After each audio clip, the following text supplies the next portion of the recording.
হলদিয়া থেকে যারা চিম্বুকে বা বান্দরবনে এসেছেন তারা নর্মালি জানেন যে আসলে এই হলদিয়া রাস্তাটা কতটা মারাত্মক। আমরা কিন্তু এই মুহূর্তে সেই হলদিয়া টঙ্গাবতী রাস্তা দিয়ে যাচ্ছি, যেটা কিন্তু সম্পূর্ণ আফিল। আর রাতের বেলা তো জানেন যে আপনার দিনের মতো ভিজিবল না।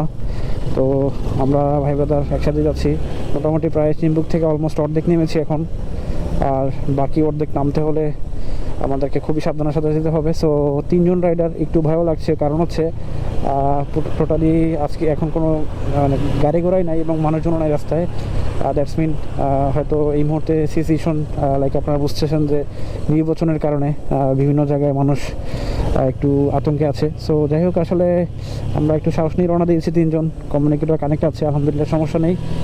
তো যেটা বলছিলাম যে রাস্তাগুলো হয়, এই টঙ্গাবতী রাস্তাটা নর্মালি একটু মানে আপনার লাইক অ্যাডভেঞ্চার, একটু উঁচু নিচু ভালোই। এখান থেকে কোনো রকম ভুল করা যাবে না, একটু ভুলই হতে পারে সেটা আপনার সারা জীবনের কান্না। 2-3 কিলো রাস্তায় আমরা বলা যায় যে এরকম ডাউন হিলে আসতেছি, লাইক আপনার প্রায় ইঞ্জিন ব্রেকে, যেখানে এখন পর্যন্ত থ্রোটল দিতে হয় নাই।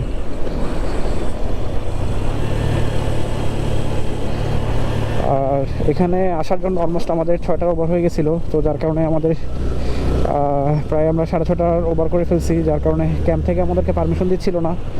তারা আমাদেরকে জানিয়েছিল যে রাতের বেলা আপনারা এই রাস্তা দিয়ে না গিয়ে বান্দরবন দিয়ে তো যেতে পারেন। আসলে আমরা বান্দরবন দিয়ে না গিয়ে এদিক দিয়ে একটু শর্টকাটভাবে যাওয়ার ট্রাই করেছি। যেহেতু আমাদের এই রুটে আসার আগেও এক্সপিরিয়েন্স ছিল, আমরা সকালবেলা এই রুট দিয়ে গিয়েছি, যার কারণে আমাদের কনফিডেন্স আছে আলহামদুলিল্লাহ। সো মোটামুটি সেই আমাদের নিজ দায়িত্বে যাচ্ছি বলা যায়, সেনাবাহিনী প্রোটোকলের বাইরে। পাহাড়ে আসলে ভাই আসলে সেনাবাহিনী ছাড়া আপনি কোনো এরিয়াতে যাওয়া ঠিক হবে না, কারণ বর্তমানে বাংলাদেশের মধ্যে এমন কিছু প্রত্যন্ত অঞ্চল আছে যেগুলো কিন্তু আপনার সেনাবাহিনী এখনও আয়ত্তে নিতে পারেনি। তার মধ্যে আপনার বিশেষ করে এই রোমা, তারপর হচ্ছে আপনার রাজস্থলী, সেই জায়গাগুলো কিন্তু অন্যতম।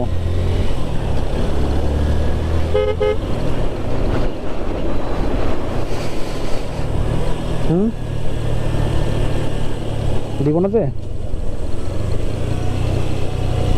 ওকে।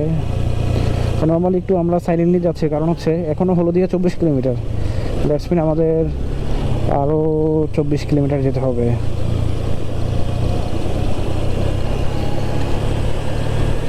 আর বস ওই যে আমরা যে রাস্তা দিয়ে উঠছিলাম ওইটা দিয়ে যাবো গা?